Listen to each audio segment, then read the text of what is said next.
Thank you so much for being here. It's a beautiful day here at the Los Lagos Golf Course. I want to thank everyone who is tuning in on Facebook as well as who is joining us here in person for our Edinburg 2040 Community Engagement Forum. I'm going to go ahead and kick this off by introducing our mayor, Ramiro Garza Jr.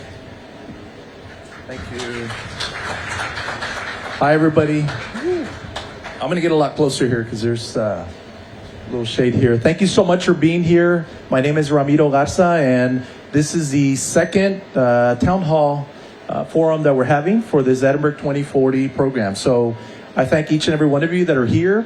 We're here to listen to you, so we're not going to talk and say a whole lot, although we are going to ask our council members to say a few words real quick. But we're here to listen to you and your input as we as we continue this planning process. We started at City Hall in February. What was the date? I don't recall the actual date. That we had our first town hall meeting. Yeah, mid-February. It was after Valentine's. And the whole idea was just to bring the community together. And we had a great turnout. We had over 100 people there. And we heard a lot from the community. And they kicked off our survey component. So how many of you have gotten a survey from us by any chance in the mail? Did you get one, ma'am? All of you, some of you got it.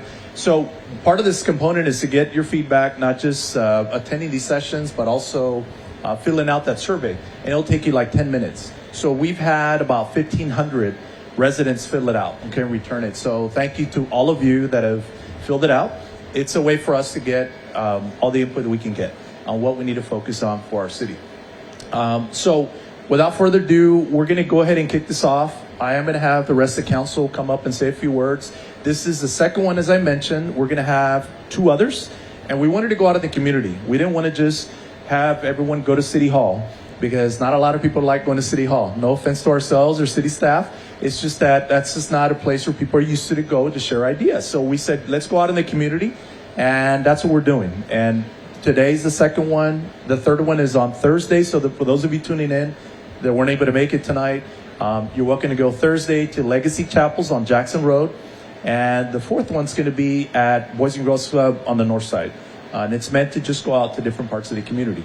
So at the end of this, just so you know, the March 31st is the last day to submit your survey. After that, through the month of April, we are going to put together the report and have a presentation made in our May council meeting. So that's kind of the next steps. And then the idea is then it's right in time for our budget. All the directors are here. They're nodding their head. They know that it's budget time. We'll have all the input from the residents, and hopefully that'll get integrated into some of the budget priorities that we'll have for this next year and every year beyond that till 2040. So without further ado, I'm going to hand it over to Ashley and introduce the rest of council. Thank you all so much for being here. Thank you so much, Mayor. I'm going to introduce our Mayor Pro Tem, Johnny Garcia. Thank you. First of all, good afternoon to all of you that are here. I know that, like the mayor mentioned already in his discussion, we're here to serve you all. We're not here for y'all to serve us. We're here to hear your ideas, what y'all need in our city. Us as citizens know what our city needs more than anybody else. We're not here politicking. We're not here anything else except public servants to hear your concerns, to hear your voices, and that way we can respond in the best way possible that will make the city continue to grow forward. Again, thank you all for being here. Thank you so much, Mr. Garcia. We also have Councilman Dan Diaz. I can't say buenos dias, buenos afternoons, right? I want to thank everybody for coming today. Just like Mayor Pro Tem said, even though we're on the city council, we are here to represent the best or the concerns of our citizens, to represent them to the best of our ability. So these town hall meetings, different sides of town, are to get you guys out, get you to come and tell us what you want. It's not just our goals, our ideas. We want to take the input in so that it'll be part of our plan. And we have to reiterate, some people are saying 2040, why are we talking about 20 years from now? No, it's making plans today that'll last all the way to 2040. This is the visions, but the improvements, the changes start today. Quiero dar las gracias a toda la gente que no habla inglés. Gracias por participar, venir con nosotros. Queremos saber todas sus ideas y aquí estamos para representar cada uno de ustedes. Muchas gracias. Thank you so much, Councilman Diaz. We also have Councilman Jason De Leon. Once again, I just want to thank everyone for being here today, taking the time out of your busy schedule to be here with us today. I just want to reassure you that Edinburg is growing extremely fast, and most importantly, we're growing together, us and the council. So I want to let you all know that, and thank you all once again for being here today. Thank you. And so I know we're going to go ahead and kick off this program. As the mayor mentioned, we have a survey. Everyone is welcome to go ahead and take that survey online. We have a website that has launched. It's www.edinburg2040.com, or you may have received that survey in the mail. Again, the deadline to complete that is March 31st. I'm going to go ahead and introduce our Assistant City Manager, Brian Kelsey. I know he has a presentation and he'd like to share some of the feedback that we've received from residents so far. Thanks. Hi, everybody. Good evening. My name is Brian Kelsey. I'm one of the assistant city managers. And so what we're going to do, can everybody see the screen? Is the sun glare not quite there yet? Okay. We also have handouts. If you did not get a handout, I tried to get everybody as they were walking in. It might be easier just to look at a handout. If you do not have a handout, raise your hand and somebody will come around and give you a hard copy of this. Might be a little easier to follow along. Next slide. Hopefully. Okay, so we got a couple goals. This is mostly what we said at the first town hall, and it just reiterates, I think, what the mayor was emphasizing about the point of getting together tonight. First goal here, the most important one, leave here feeling like city officials are listening to you. And that's what holding these community forums is all about, after all. Second, we want to get your input. This is about articulating a vision for 2040, so we would like your thoughts on We would like your thoughts on what Edinburg should look like in 2040. We want to talk about community priorities. The mayor did mention we're going into budget here in a couple months, and one of the ways we'll be using this information is to inform the budget process. And we hope that if the meeting goes well and you guys are entertained and informed, you'll want to stay involved and follow along throughout the course of this process over the next couple months. Fair enough? Okay, and I promise we'll end early if we can. Next slide. Okay, so Mayor did mention that we have been conducting a survey. I'm going to only use this information to kind of structure the conversation tonight as a way to just sort of organize the discussion topics. I'm not going to sit up here and read a bunch of statistics to you. But before I introduce any other information from the survey, I want to point out how representative the respondents are of the overall community, right? So this is very important. When you conduct a survey, you want to make sure the demographics are fairly representative of the population as a whole, because if you're only getting input from a slice of the population, you know, that can end up with a skewed interpretation of what residents might say they want, or what we're doing well, or what we're not doing so well. So let me just point out, it might be a little easier to read if you're looking at the hard copy, but if you look on the left, this is what our survey sample looks like. So 78% of respondents so far have been between the ages of 25 and 54. It is a fairly higher income sample compared to the population as a whole. About 50% households make at least $75,000. 68% have a completed post-secondary degree. So that's a certificate all the way up to a PhD. And about 64% are female. Look to the right, and this is the population of the city as a whole. So you can kind of get a sense of how the survey respondents compare. So population as a whole is about 56%, so a little bit more. So we got about, 20 percentage points difference in the sample in that age range. So what does that mean, right? We're underrepresented in youth and underrepresented in 65 and up. Okay, so it's important to keep in mind as we talk about community priorities. Income, 30%, 75,000 and up. So again, the people who filled out the survey are on average higher income than the population as a whole. Post-secondary, 35% have a completed post-secondary degree. So survey respondents as a whole on average have higher educational attainment than the population as a whole. And about 48% are female. We're roughly split 50-50 in the city. So I can't really explain 64% female filling out the survey versus everybody. So if the survey responses seem especially intelligent and well thought out, you'll know why. Next slide. Okay, so I promised I was not going to sit here and read statistics to you, so we're going to start out the discussion now. What do you like about living in this city? And there are no wrong answers. Why do you live here other than the answer of I grew up here and I'm from here?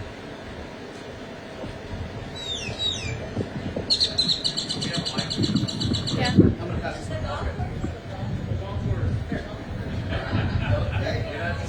Brag about it. We actually need a lot of help from the city because Lagos actually raises a lot of money for the city and for Parks and Rec. And we needed to take care of the golf course. We need to give it more sand because sand kind of blows out, and it's actually we've been needing it for many years. We made several improvements as a board. I'm on the Los Lagos board. That's why I'm talking about it.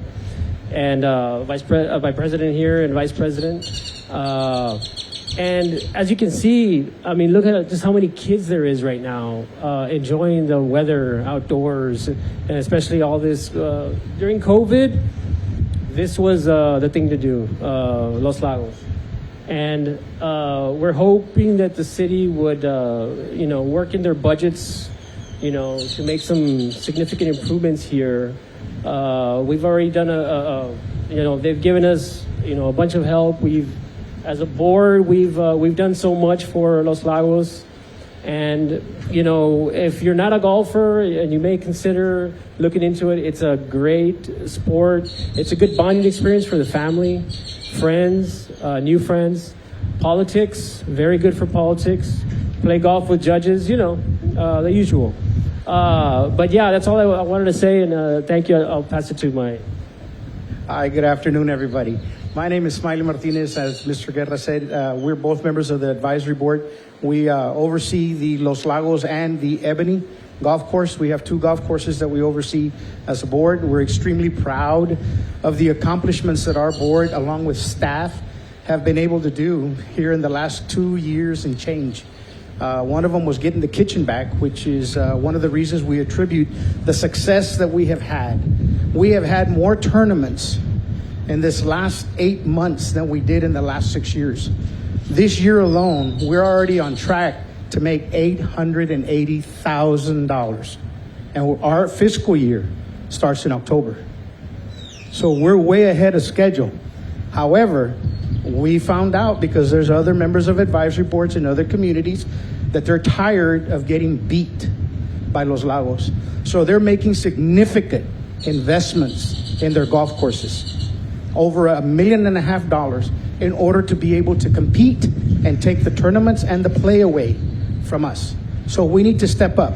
Not only are we a golf course, this is a safe place for people to come to. You can come out here. You can enjoy the pavilion. We're going to have TVs being put up here. You can barbecue. You can bring your children out here. They can come and chip and putt.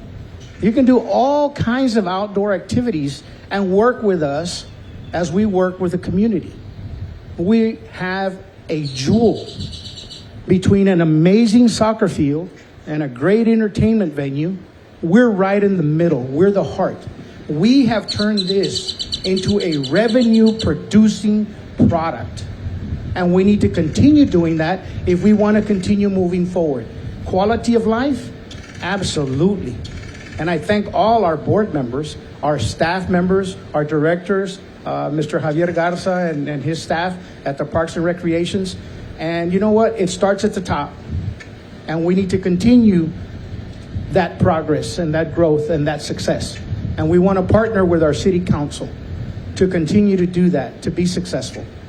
I'm very proud of what they're doing. We talked about these things during the election, about inclusion, about having these town hall meetings and not making them at City Hall, but going out into the community to include the community, to bring you in, to help us, the people, the leaders, continue to help this community grow and keep it going. 2040 is just around the corner, folks. When this program was installed many years ago, Mr. Garza, the mayor, was here, okay? It was Edinburg 2020 vision, okay? And Mayor Ochoa, he's right here. Mayor Ochoa, one of the gentlemen on the council that's responsible for us being on the map as an all-American city. Thank you, Mr. Ochoa. Thank you, sir, for your guidance and your leadership. And that's what we expect from our council, to continue that. Anyway, thanks for letting me be on my soapbox. Okay, so quality of life amenities is what I heard. What else? What else do you like about living here? Not everyone all at once. Don't be shy. I'm a former teacher. I will call on people if I have to. My name is Edna Peña, and I'm really involved in our community and work well with our new city council members and mayor and before. But in reference to quality of life, I have a lot of involvement in reference to that. But sticking to the question, what do I like about living in Edinburg? There's a lot that our community is offering in different lifestyles. We're starting to grow in a community where we're having districts, where we have the hospital district, we have the retail district, different districts. And I think that we need to expand and grow on that. And so, and we're hoping that one of our missions that I've been investing a lot of years into, of course, is we're looking forward to that we have an arts and culture community growing there too. And we applaud because we have come a long way. I've already invested 15 years in this project and continue to invest the rest. So I look forward to the growth, and hopefully that is a big component of the 2020 components that we're working on 2040 that we're trying to work on. But I do like the direction that we're growing. I do like the fact that we're having more entertainment, adding to what you all just previously said. You know, that is a quality of life, and that is what is drawing what you see in the statistics that we have in front.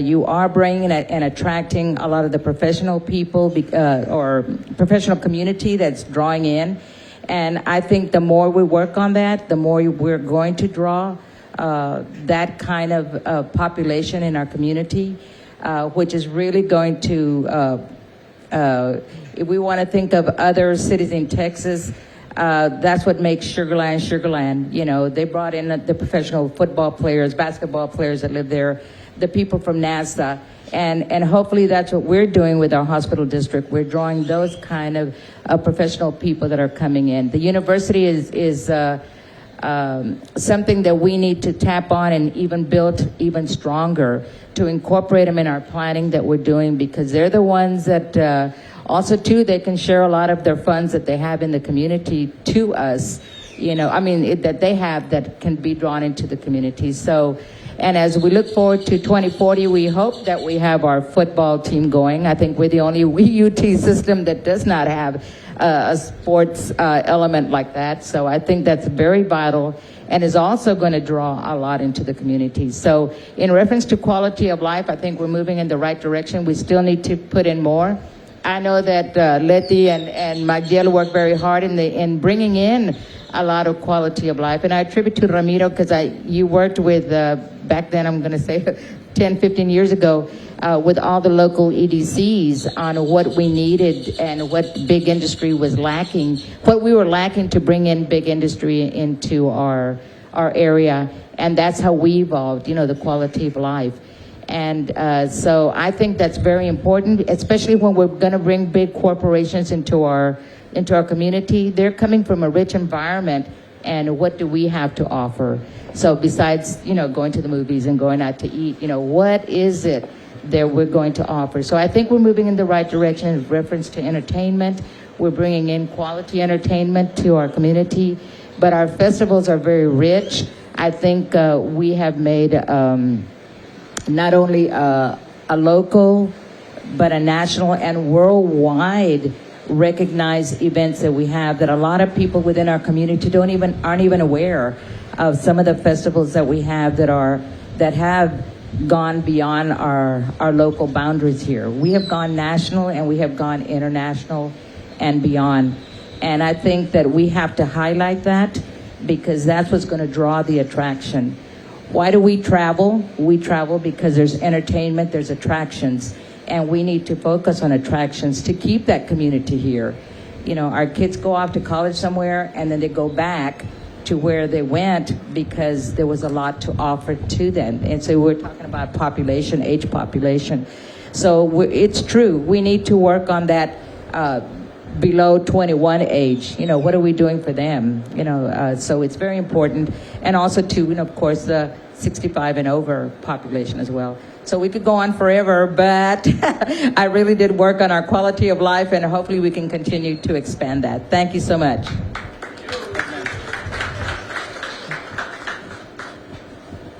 Agustin Lozano Jr. Let me tell you something. I just learned that when our governor comes down here, when Washington, D.C. comes here, where do they go? They go to the border. They're scaring our people. We need tourism. We need tourism. So when they come down, we need to show them what Edinburg, McAllen, Harlingen, Bronzeville, Mission, Alton, Westlaco. They need to see that we're growing. They're scaring the tourism. So I ask you, when they come down, let's invite them to Edinburg. Let them come and play some golf here with us. Right? Right. Anybody else? Anybody from this side? Okay, flip over to the next slide. Oh, here, go ahead. Where's the other mic? I just want to say that many people don't know this or have not visited, but we have a beautiful nature birding center that is just north of us. And so we have a lot of people that are in photography or in nature that need to go out there and look at that area. It is a beautiful, I think it's about 20 acres. Is that correct, Mayor? More than about 20 acres that we have here that people can really go and enjoy the air, enjoy the sun, and just enjoy what the city of Edinburg has. I was born and raised here in Edinburg, you know, so we know we have the medical school now. We have a great university. We have a historical museum here that many people don't take advantage. There's a lot of roots in our city that we need to educate our children about so that they can know what has made Edinburgh the city it has become, and 3-time All-American city is what it is. Okay, so let's see how we did compared to what people who took the survey said. So you might remember these questions if you filled out the survey. We asked people to rate Edinburg as a place to live, place to raise children. So you can see the distribution of responses here. Place to live, you know, nearly 9 out of 10 people were satisfied with the city as a place to live. Same with place to raise children.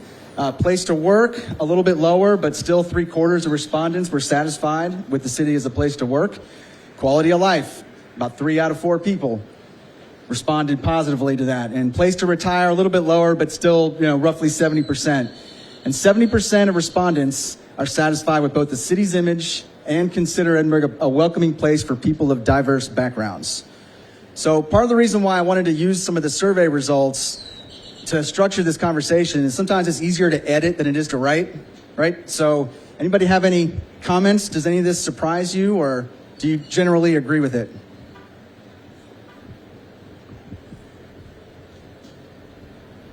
I see heads nodding.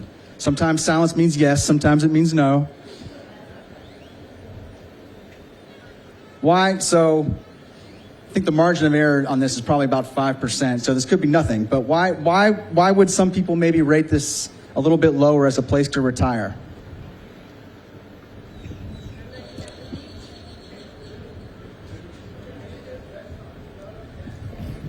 Not enough things to do, is that?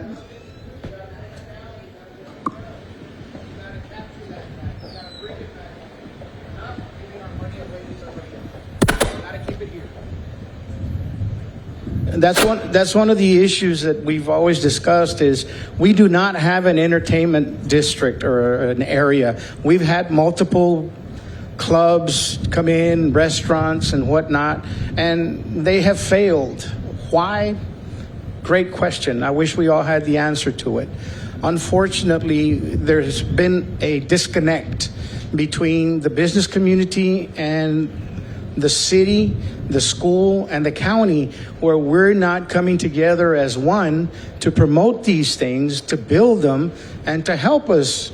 We need to capture that business that is going on a nightly basis, a weekly basis, to restaurants, and no knock on McAllen. More power to them. They done it right.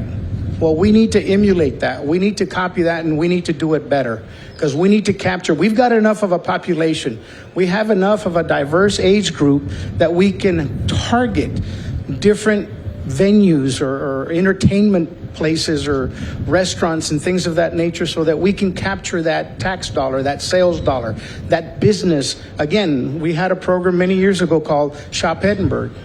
Well, why are we not doing that anymore? Why isn't it on our social media everywhere? Why are we not pushing Shop Edinburg? Do everything in Edinburg. Let's build more in Edinburg. As far, we've got great residential neighborhoods.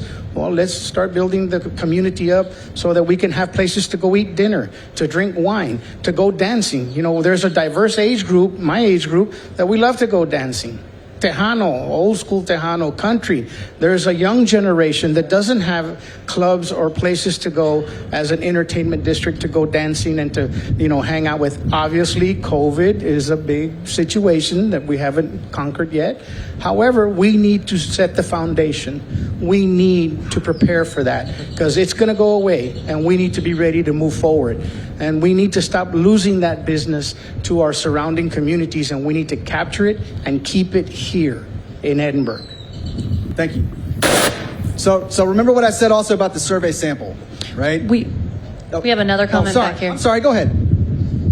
Yeah, hi. My wife and I are new to this area. Moved in from Washington, D.C. About a year and a half ago, just built on the golf course. So we looked, we've traveled with extensive, like some retired military, and we chose the United States, went through flight school in Texas, so you're kind of near and dear to my heart.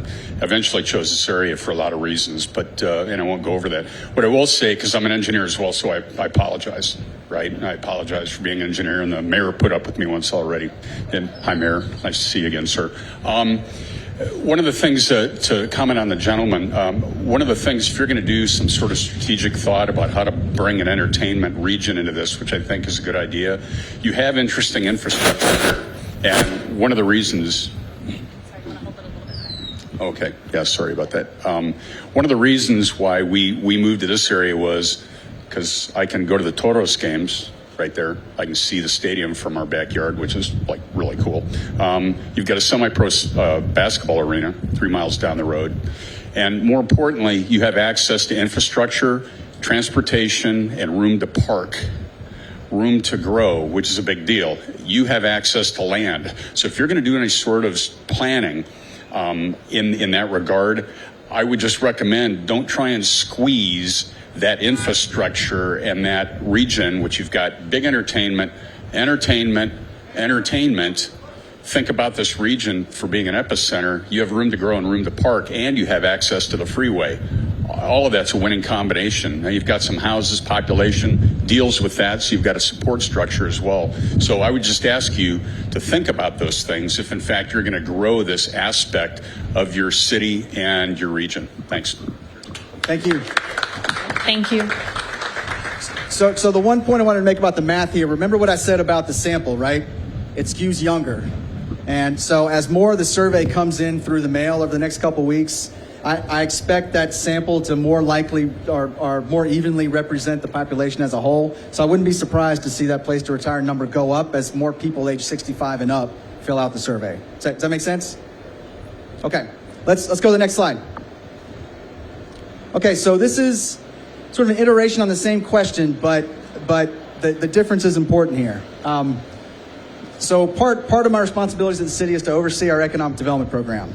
And one of the biggest challenges in talking to people who are in other parts of the state or from out of state is to help them understand that there's a whole lot of Texas south of San Antonio. And then even if you can get them to understand that, then they sort of see the valley as one place, right? It's hard for people, unless you spend a lot of time here, to differentiate Edinburg from other cities. And so part of our challenge in economic development is to tell that story. What makes this city different? What makes it unique? What makes it better than all the other cities in the valley? So how would you answer this question? We just talked about what you like about the city as a whole, but what do you like about Edinburg that's maybe different than other cities in the valley?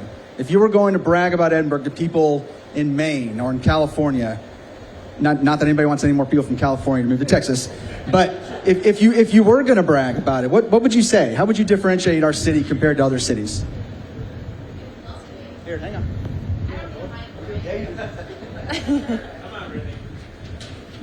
Hi, I'm Renee Sanchez Leal with Society 204. I would say that Edinburgh is a lot more welcoming when you walk even into the halls of City Hall. I grew up in Weslaco, so I'm very familiar with Weslaco and the people and the infrastructure in city and the way it works. I have a lot of friends who actually work at City Hall now, but I won't ever walk into City Hall ever again in Weslaco. And the reason for that is because as soon as you walk in, the connotation is you're there to complain about something. And nobody there wants to deal with complaints. Versus walking into Edinburgh City Hall, and I know you guys said earlier most people don't like to walk into City Hall, but I've experienced that very differently. You know, you walk in, you're greeted by somebody who's smiling. If they're unable to assist you, they'll happily direct you to the person who can, or at least point you in the right direction. And I think as somebody who has to deal with City Hall on a much more regular basis than maybe some other citizens do, we've never had an issue with that. And I think that that speaks to the volumes of the people who work for the city. They're not doing so because it's necessarily a paycheck, but they do so because they genuinely care about providing the best customer experience as a whole and representing the city to its best esteem.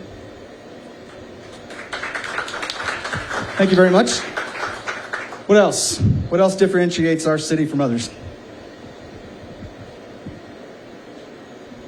I think what makes us different from the rest of the cities is that we have a professional soccer team right here, we have a professional basketball team here, and then we have a future UTRGV football team coming to Edinburgh, which is three things that no other city in the Rio Grande Valley has.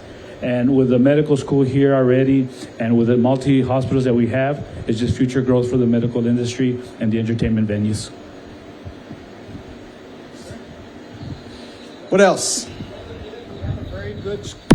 We do have a very good school district, okay?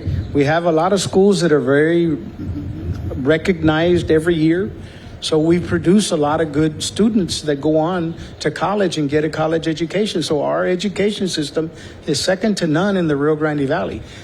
Several years ago, when my daughter graduated from Vela, her class was one of the highest scholarship awarded classes, over $16 million. So that speaks volumes about our education system here in Edinburgh, too. Anybody else? Okay, flip the slide. Oh, hang on. We got one more? So it's not one, not two, three-time All-America City, right? Let's give a hand to Mayor Jocho. I want to recognize him. Should have recognized in the beginning, but that is a big deal. I will share with you a real quick story about an employer that told me recently. He said, you know, you got to hear this, Mayor. There was an employee that I hired. He was living away from the area, but he's originally from Edinburgh. And when he asked him, so where are you from? Originally, he says, I'm from the three-time All-Americas. He said that in an interview. So the reason I share that is I think what makes us Edinburgh different is our people. You know, we're very, you know, we have a lot of pride in Edinburgh. It's not just because, you know, we're a three-time All-America city, but even though we're 100,000 residents, we are still like a small-town community. You know, we're very proud, and it's over the years that people of Edinburgh have always come together for whether it's starting a junior college, you know, that's now the university. They wanted a golf course. A whole slew of family came together to build what is Ebony now. They wanted Hager Plant Company. They came together to bring that plant, and of course the medical school. So I think the people is what makes us very different. You know, as y'all know, I'm not originally from Edinburgh. Two of our newest council members were not born and raised in Edinburgh. So that says a lot about the city of Edinburgh, right? It's a very welcoming community. And to me, that is one of the things that sets us apart and why people are moving here. They love the city, and they're made to feel like they grew up here. I know I did, so. Thank you. Flip the slide, please. We have one more comment. Oh, sorry. Sorry, Brian. Thank you. Well, I just want to say that one thing that differentiates Edinburgh from other areas in the RGV is really that geographically we're privileged in the sense that no other city can actually grow in any other, I guess, to another area. For example, McAllen not only has north, but it has Mission and Edinburg to the sides. Mission, it's another area that it's not as privileged as this one, meaning that we have 281 and everything east and north of it. So there's a lot of potential there for land development, infrastructure growth, and for the city to expand and to actually bring more population to less crowded areas that would like a more of a lifestyle outside of the center of the city, right, into all that. And again, the investments, I mean, I've been in land development for a while, and I'm a civil engineer, and I've seen the investment the city has done in infrastructure towards that goal to try to take advantage of that potential for growth in those areas. And I think it's paying off.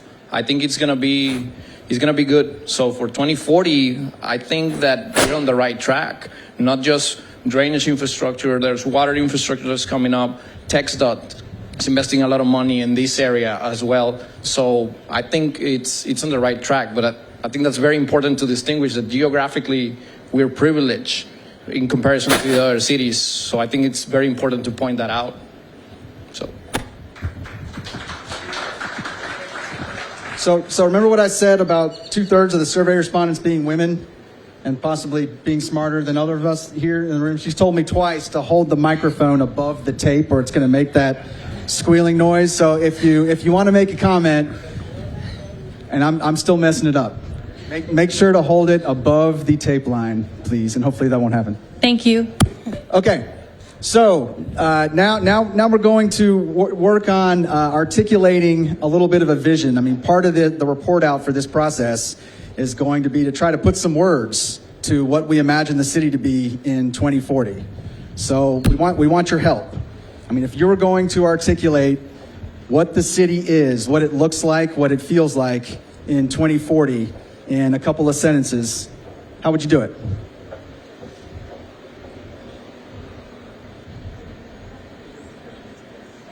What are some characteristics the city would have? Maybe it's something that we build on from today. Maybe it's something completely different. What do you think?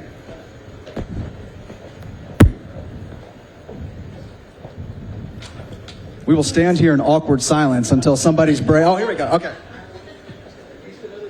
One of the things I like to say is that Edinburg is growing fast and growing together. I think that's extremely important, and I feel that we are going towards that. But we can't do it alone. We need everyone's help. We all have to do our part in order to make Edinburg where it needs to be. One of the things that I've done is when I walk my dog around my neighborhood, I think of drainage. I see trash. I see anything on the floor. I pick it up. I want to do my part and help the drainage issue because a lot of it is just basically picking up trash. So that's one of the things that I've been doing. We got to work with you all. You all need to work with us, and together we can do it, but together. Thank you. That's great. What else?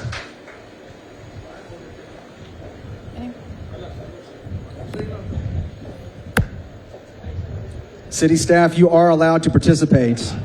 You live and work here, so feel free to chime in.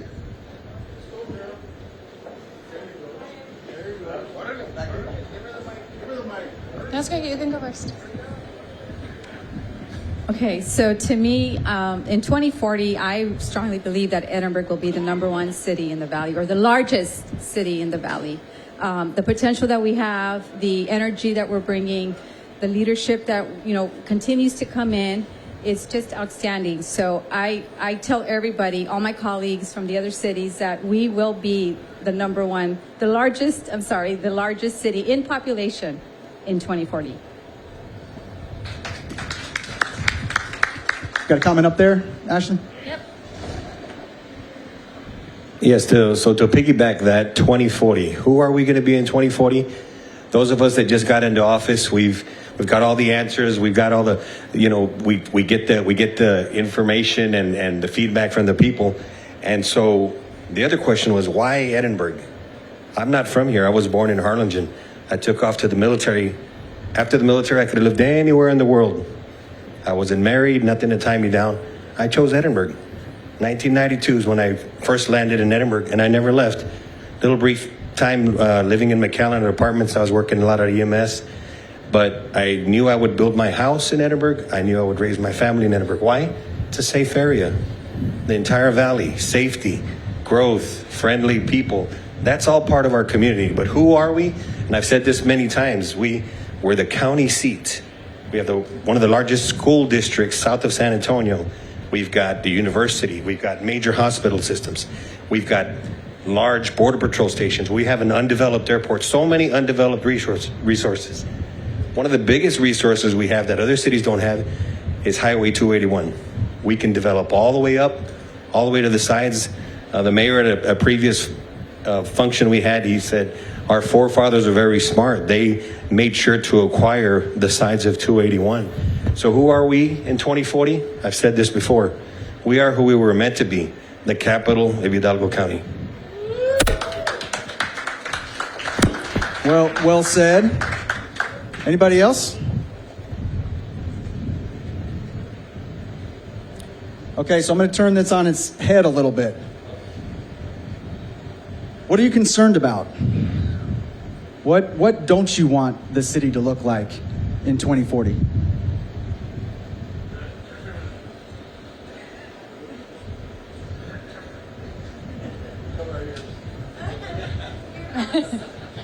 So we're here to be honest, right? We want the positive, we want the negative, we want the opportunities, we want the challenges. You got something? I got something. Good or bad? All I can say is leadership equals example. Leadership equals example, ladies and gentlemen. If we're going to do it in 2040 in Edinburg, Texas, we need to set the example. There's no other way. You want to look forward to 2040? We have to stay honest. Honesty. Leadership equals example. There is no other. We need to show our kids that we care, that we're honest. Leadership equals example. Amen. Well said. Anybody else?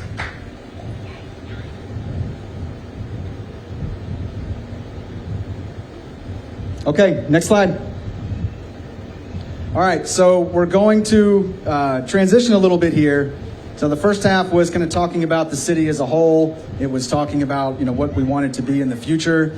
Now we're going to pivot a little bit and talk about sort of capital C city, city government, city services. What you think we're doing well, what you think we're not doing so well.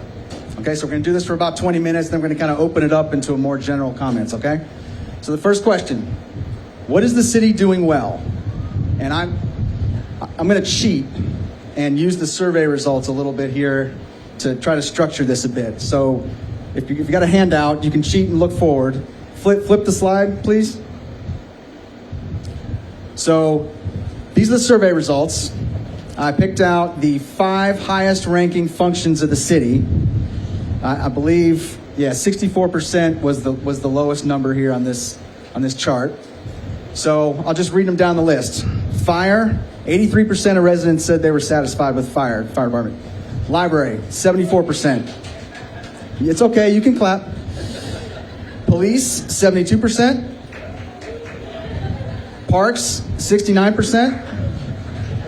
And cultural arts, 64%. Look to the right, 58%. So the majority of respondents are satisfied with the customer service they get from city employees. Pause for applause. Clap, it's okay. 37%. So another thing we wanted to know was how often people are contacting us, because we want to be able to evaluate the different ways people are contacting us, right? So 37% of survey respondents contacted the city in the last 12 months, and roughly 2/3 of them said it was easy. It was easy to get a response. It was easy to get their problem solved. So I read this as fairly positive. So what do you think? And remember, this is just what we're doing well. We will get to the other side of this question here in a minute. Any of this surprise you? Do you agree? Do you disagree? Is there anything not on this list you would add that you're particularly impressed with?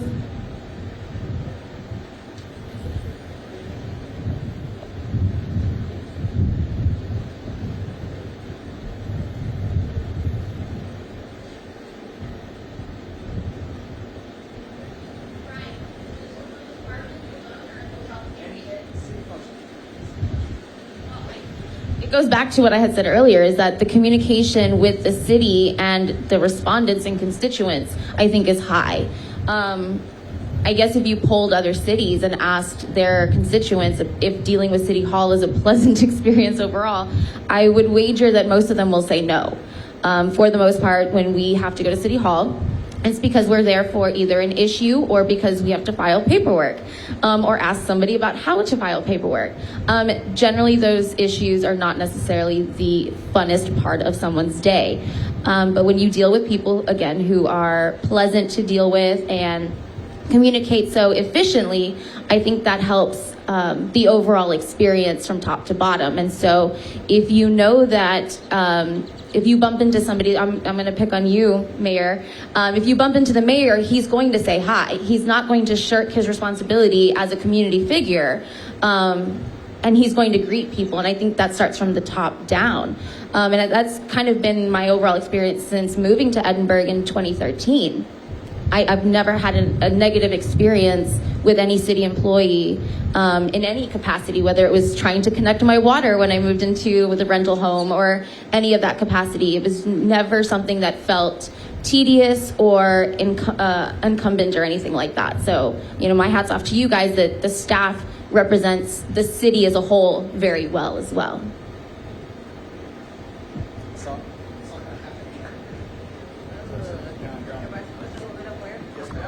Above the tape. Okay. Once again, a lot of the components or the elements that we've said there that had the highest rankings have been because they've set the standards again, going back to our mayor, what he said in reference to the people. Our firefighters, our police department, our parks and recs, that has always been a big highlight of our city all the time in a lot of events and everything that we do within our city, whether it's the 10K run that we have had recognition for. Our fire department is there at every event and everything that we participate in. Our arts and culture is definitely taking hold within our community and being recognized throughout in the valley and so forth. So I think the community itself is starting to acknowledge the contribution, of all these services that are there. We haven't gotten to the downside about it, but what I'm going to say is, and what I hear in a lot of departments is, and we're going to draw better quality as we move on to 2040, is that we have to expand the personnel and maybe even the pay part of it too. That's going to draw the people into our community.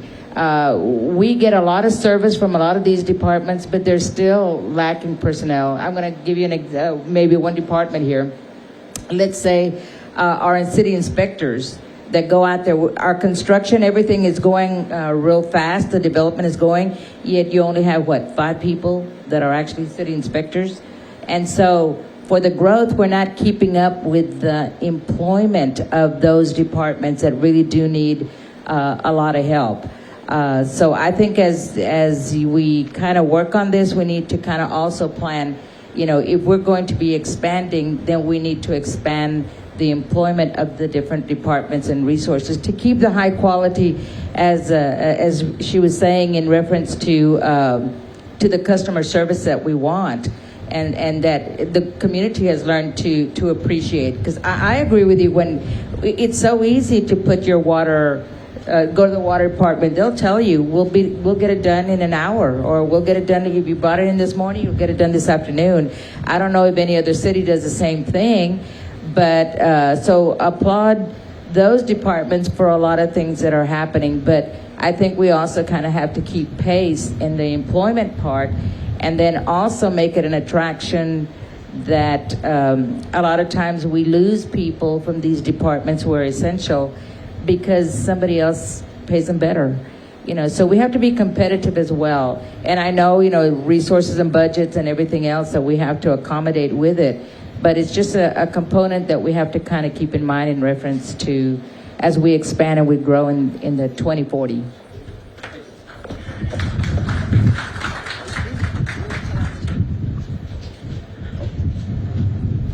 I just want to add, maybe on the land development side also, I mean, I deal with them every day. Engineering, planning, utilities, and public works.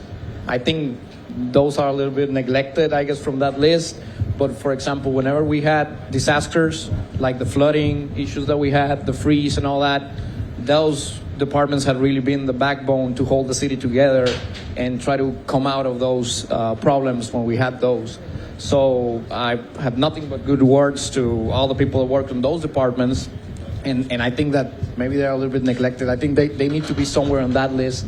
But like I said, I think that that's an example of how proactive the city has been, try to prepare for those issues, right?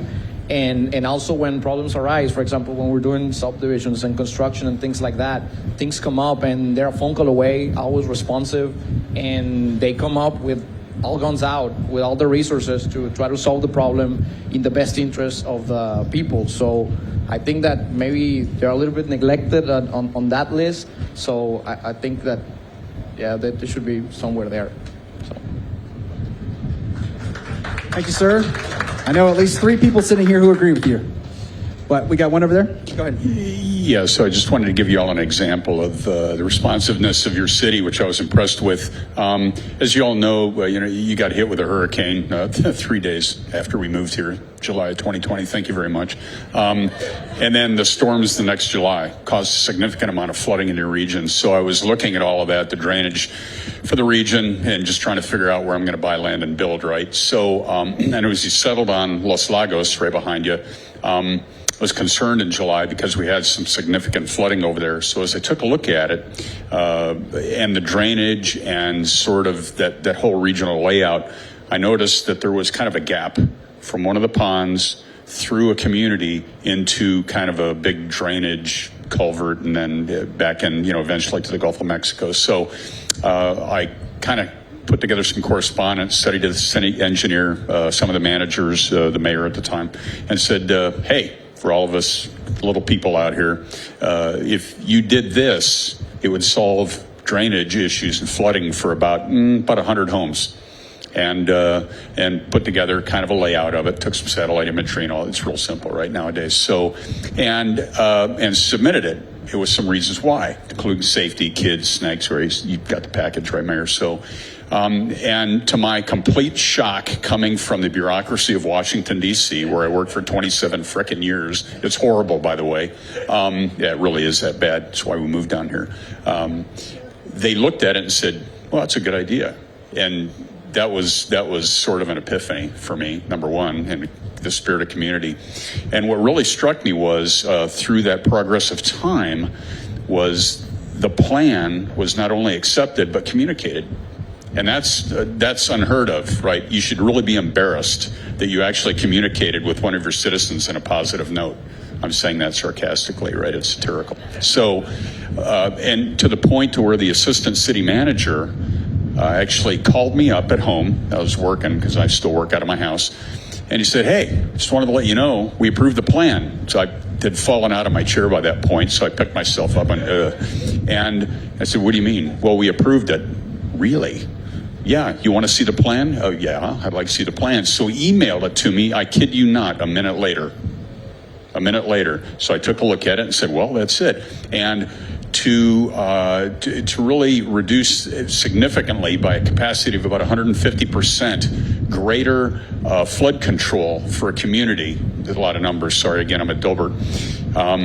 The cost was $8,920, which affected about 100 homes. So when you do the math, that's really in your favor, right? It's like $90 a home to prevent flooding, which you can get into the whole FEMA argument and everything. But the point is, you did something about it. You kept the costs really low. The timing was exquisite, and you communicated it, which, again, in D.C. never happens. It just never happens. So hats off to you for that. Thank you. And again, I said thanks to the council for it. The other thing I want to say, if you're going to develop a plan in 2040, which I applaud you for that, again, think about the larger framework of what your theme should be. I'm not going to propose anything because I really we're just new people here, okay? And I'm not gonna really be that obnoxious. But what I will say is this, because I've done a tremendous amount of strategic planning in my career: have a plan. Take a look at your resources, okay? Palm trees. I will tell you, when I deal with my compatriots in Washington, because I still work for folks out there, the first thing I do is, really, it's snowing? Guess what I'm looking at? Palm trees. Yeah. Okay. That's an asset. You have cost of living, which is ridiculously low. It's absurd. Again, you should be embarrassed, right? It's so low. You have a sense of community, and the people here are just friendly, which is really weird. I come from Detroit, where people are not that friendly. You have to carry at least 50 cal and not get arrested on the street. So use those things to your advantage. You have room to grow, especially here in Edinburg. You can push to the east, you can push north, to the west, a little bit crowded over there, and to the south, you know what that's like. But use those things when you think about your strategic plan and where do you want to be in 15, 20 years, and build to that. Plan for it and build to it is what I would offer. If you do that, then they will come. If you continue to meander, I'm not saying you are, but if you do, you compete with everybody else. So rise above the den, have a plan, and advertise the heck out of it and say, hey, you come down here. Life's pretty darn good. And by the way, I have found a place where the tacos are still $1.05 each. God bless Edinburg. Thanks.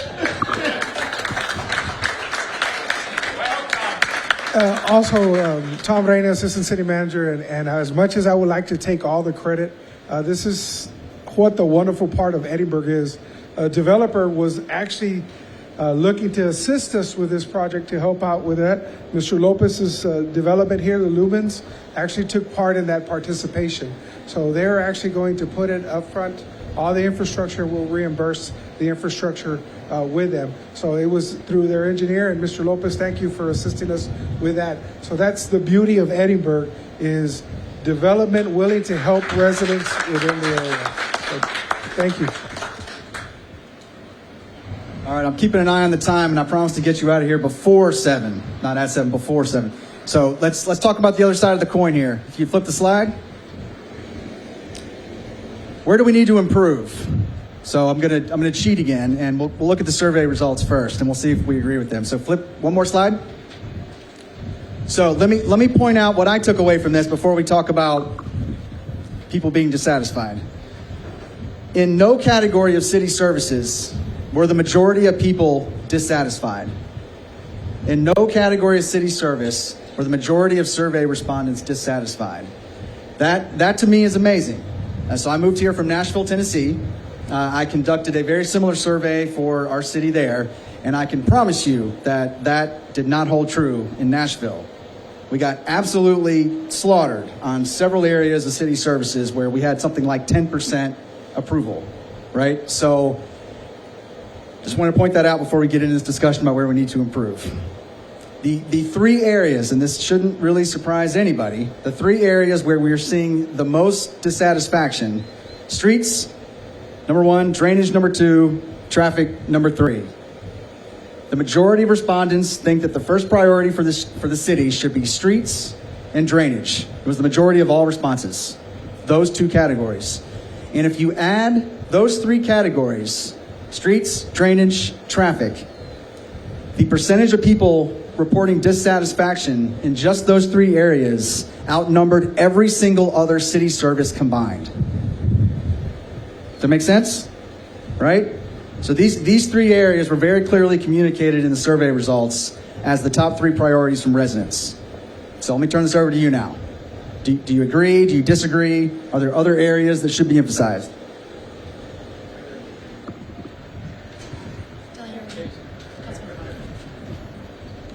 So after seeing streets, drainage, and traffic, one of the things that I take accountability for myself is, a lot of the times I say, what am I going to prove myself? And I always look at myself in the mirror and say, how can I improve and be better than I was yesterday? Some of the things that we do, we want higher wages, we want a lot of things in life, but we don't take the time to bring knowledge into ourselves. A lot of the times we want a higher pay, but we don't want to learn. We don't want to cross-train. We don't want to take the necessary steps to change. when I do presentations with schools, a lot of them think that hard work is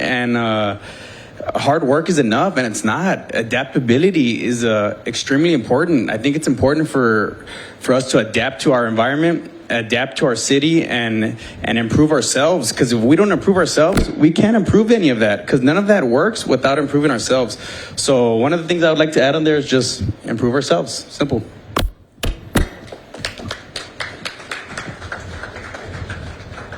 What else?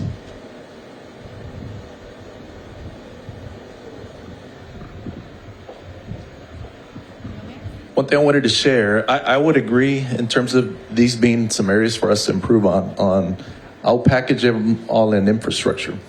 What I've been telling people is that we're going to continue to grow. We have 100,000 people now, and that we're going to continue to grow.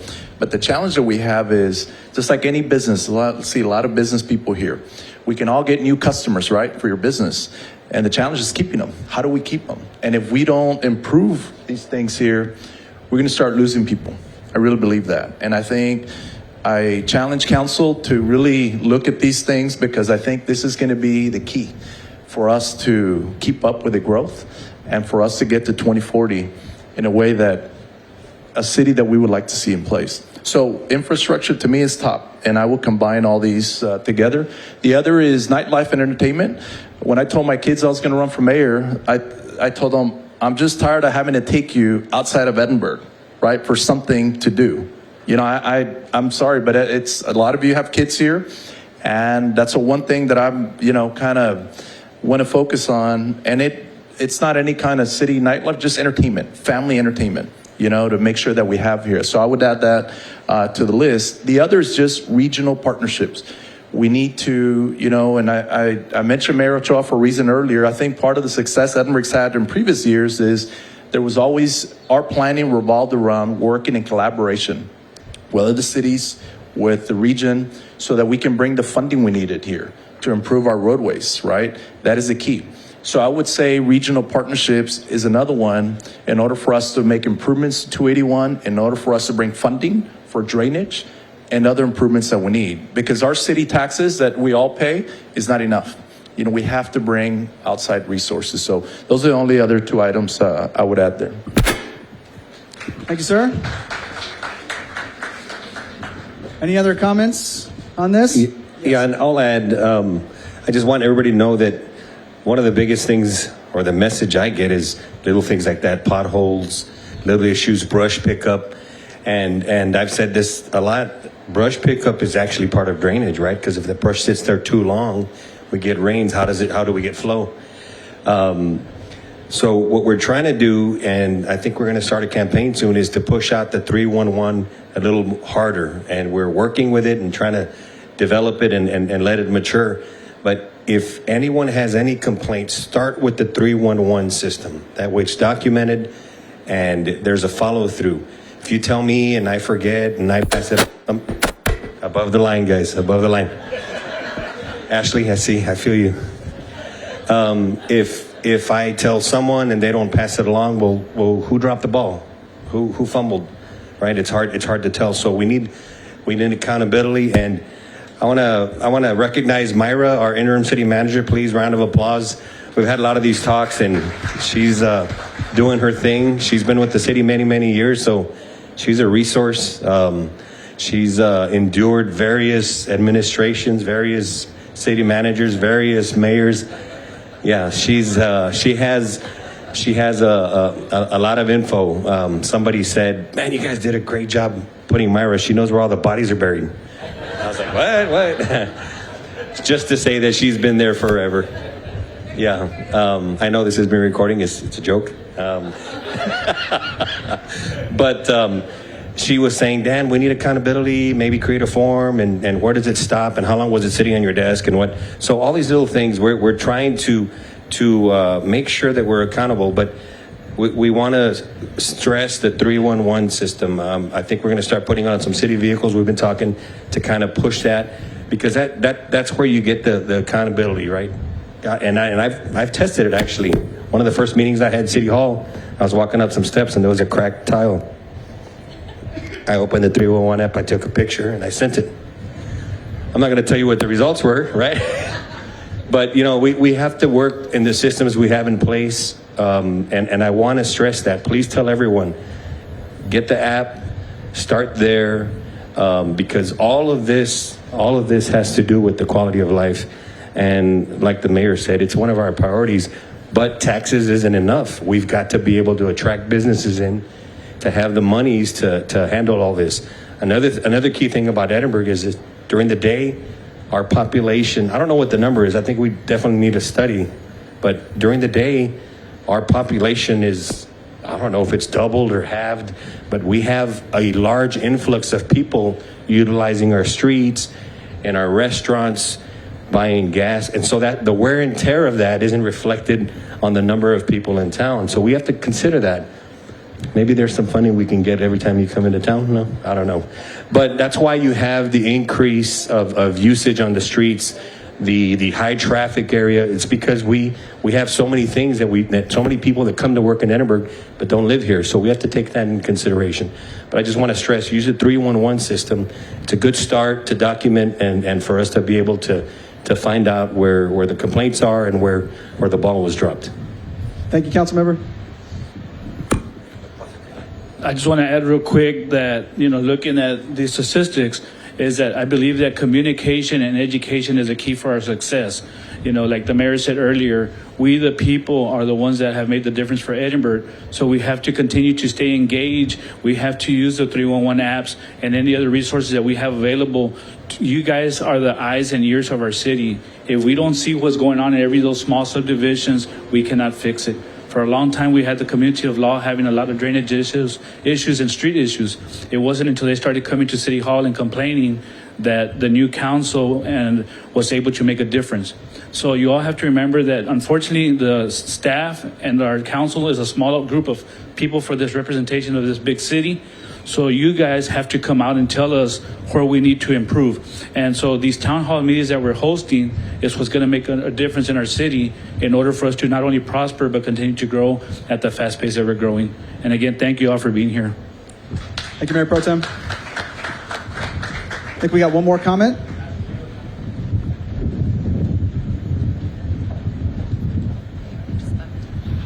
One of the things that you're looking off as far as the streets, the traffic, just yesterday, and you'll see a lot of this, I think traffic control or traffic lighting should work at night, not at 8 o'clock in the morning or 5 o'clock when you're trying to get across town.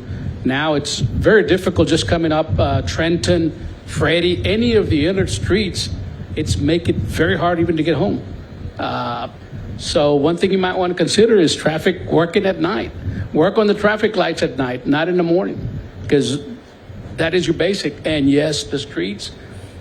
Man, I've got some people that want to meet with you, Ramiro, regarding streets. But, you know, knowing today that you are looking into it is a big plus. Thank you. Thank you, sir. Okay, last one. So good surveys ask the same question in a couple of different ways. Right, people react to information and language a little differently. So we ask also about community needs, not just areas where we need to improve, but community needs. So you can see which areas ranked the highest in terms of priority here. Number one, street lighting. 76% of respondents said that street lighting deserves a high priority going into the budget and beyond. So you can read down this list. I'm not going to read it to you, but I do want to end on this question on the right. What would you like to see in the city that we don't have today? It could be anything. It could be things on this list. First 5 people to say Cheesecake Factory win a prize. I'll talk about it. How you doing? My name is Johnny Hernandez. I've been a resident here for a long, long time. 2040, hopefully I'm alive for 2040, but I'm really concentrating more on my grandkids and my family, to be honest with you. Street lighting, yes, we do need some. The things that I look at was street lighting is, I don't know if you noticed, like in McAllen, they have the intersections where they're lighted up with the names. I think that's something that we could really look into as getting that because it could be important. Somebody involved in a crash and they're far away from it. they can see the lighting and get that communicated to the 911 system. Another thing I'd like to see in Edinburg is some more cameras, especially for emergency personnel. I'd like to see more cameras. As far as doing it, I don't see why we can't do it ourselves to be more safe in our community. Mayor, councilman, thank you for making those trails out there. They're great.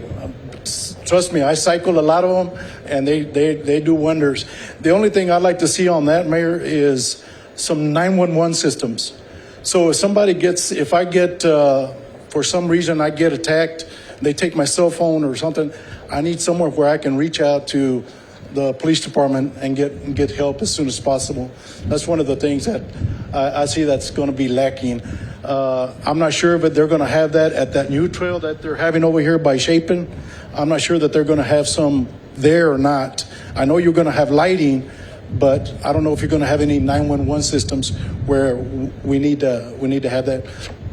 Another thing I'd like to see Edinburgh to have is a children's museum. I would love to have a children's museum here in Edinburgh. Why? Because it interacts with the parent and it interacts with the child. Brownsville has one, and we got to make a trip all the way over there just to interact and have a good time with our grandkids. And it's something I would love to see here in Edinburgh. Another thing I'd like to see is a community event for the elderly. Lord knows I'm 61 years old, and I'm getting there. I'm going to be playing bingo and all the rest of the stuff, you know what I mean? Shuffleboard and all that. So that's something I would love to see from Edinburgh. Another thing I would like to see with the police department, I know they got a low rating, but they do a great job. Give these guys a round of applause, man. They really do. They do a great job. And what I'd like to see with them, since we got to plant the seed for the kids, because you know how police officers are being treated nowadays. So I'd like to see some kind of community event with the public and with the police department, making a citizens academy. That's something that it would get with the public to know what police officers really do. Another thing I'd like to see is explorers, police explorers. I don't know when was the last time Edinburgh PD had police explorers, but it's something that the students can get involved with, and we want to project more people into the police department, and we want them to stay here. And another thing I want to say, these guys need a raise. That's what they need. So they don't have to be looking somewhere else, because you got to understand, DPS pays a lot of money. Border Patrol pays a lot of money. Guys, if we can keep these guys here, it'll be great, because it's going to start here in Edinburgh to keep us safe. Thank you. I just want to piggyback on what retired DPS Trooper Johnny Hernandez just said. And Mayor, you brought this point up when we spoke in front of one of the police unions. We are understaffed. We don't have enough police officers. We don't have enough firefighters. And I think that's a priority that this council is going to be working on, besides the rest of the people that we need for the other departments. But in order to protect and serve, we need those departments to be fully staffed.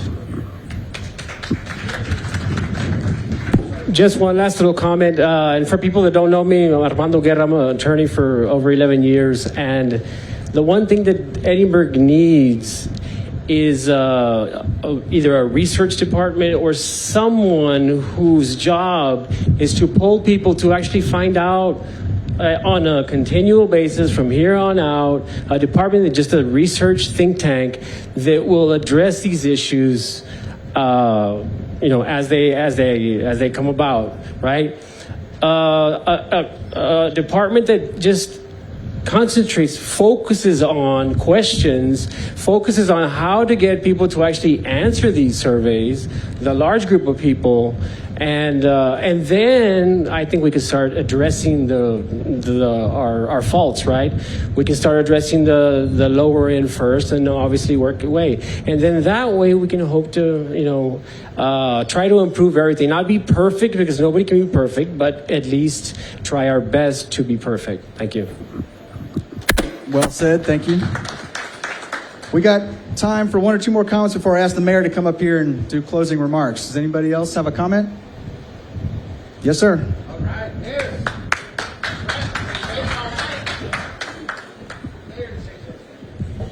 Thank you, Mayor and Council.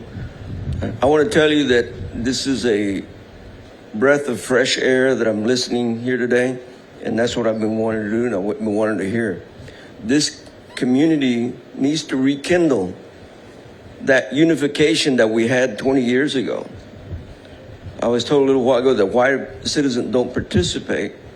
Well, I think that what you're doing right now is going out to the community and asking for the participation. You'd be surprised how many volunteers would be willing to work for this community for free, and you have it every day. You should construct as many committees as you've been doing here today, or want to do, right? And these would be your staff that is helping you and giving you that feedback that this community needs. You need to grow on what you have here today. You got this beautiful golf course. You got many entertainment venues that have not been supported as they should have been by this community and the surrounding areas. You got a university. If you all didn't know, you have a research community happening in health in this community.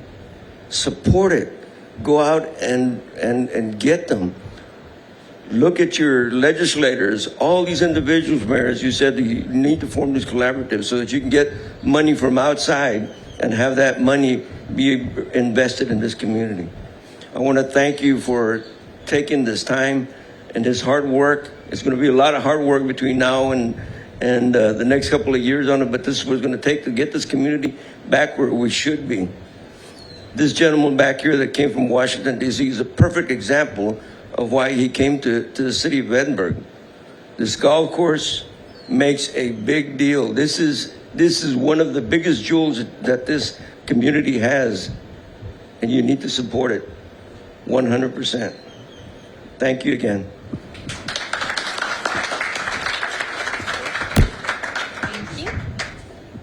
All right. Thank you, Mayor, for those comments. Anybody else? I think we have one last comment. One more comment, Mayor, real quick. First of all, I want to say thank you to somebody here that really has also been promoting the city, also been putting out information about crime and putting out information about the city. And that's Ashley. Ashley, thank you for what she does. She does a great job. I've known Ashley since she worked with Channel 4 when I was doing interviews with her and fighting with her about certain things and certain topics. But for the most part, Mayor, all I can say is give her the equipment to promote this beautiful city that you guys are running. And thank you for everything that you guys do, Councilman and you. Sorry, I hate to, third time's a charm, Mayor. I have one question for you, okay? The one big industry that you have in this region that I haven't heard anything about, because I've been to 2 year meetings, is SpaceX, okay? We in Crystal City, in our office, we watched Amazon building a very large complex worth about $1.9 billion that Mr. Bezos is sinking into that region as one of their 2 headquarters in the United States. It strikes me that you have an opportunity here with SpaceX to set up maybe satellite working areas, given the whole COVID experience. I mean, I've been teleworking for 2 years now, right? Set up some sort of satellite work areas between here and SpaceX, and then Edinburg becomes a big draw if you could reach some sort of agreement with Mr. Musk to where part of that infrastructure appeal would be entertainment areas, living spaces, lifestyle for that workforce, yet they don't have to travel all the way because traffic would be unbearable. But they have a way to get there maybe a third or half of the way. But I think that would be a big draw for the region, and for 2 reasons. One, of course, the money that industry brings, but more, it maybe is important, you bring a lot of talent into this region. We watched out of Duke University, the Raleigh-Durham area, Austin has grown. We watch things like that in D.C. And I think you have an opportunity here, given your access to land, to just realm of possibility. I mean, I look at this, it just floors me, this golf course. I just shot it today, 18. It's a great course. you have these assets at your disposal, and the weather is a big deal. I think you really need to take advantage of that in a more strategic sense, because I haven't heard that, and I'm just curious as to why. So I just pose that to you and the council to think about that, and to think about your strategic relationships for regional development, and Edinburg could be the epicenter of that. Thanks. Thank you. Thank you so much for that. And thank you for that comment, and I do agree with that. I mentioned earlier about regional collaborations. I think that's part of it, sir. And I think what we need to do is I'm right in front of the camera, sorry about that. What we need to do is refocus our efforts. We didn't talk about economic development. Brian, where's Brian? Oh, here he is. Brian heads up, our assistant city manager. We have Blanca Davila, I'll recognize her. She heads up our economic development. We didn't talk about our economic development efforts, but that is big. That is how we're going to be able to grow. And I think key to that is working together as a region. We're a valley of about 40 cities, right, here in the region. And that's a great thing, but that's also a disadvantage when it comes to promoting for economic development as a whole. Outside of here, we all are known each other as the valley, right? Nobody knows us as individual cities, they know us as the valley. And so we need to come together to have a regional economic development strategy, and I think that'll help us with projects like SpaceX. I really believe that. So thank you for that comment. And actually, I am going to be pushing for that. I've talked to both county judges in Hidalgo County, Cameron County, and a lot of the mayors in the region, and there is interest to kind of unify our efforts.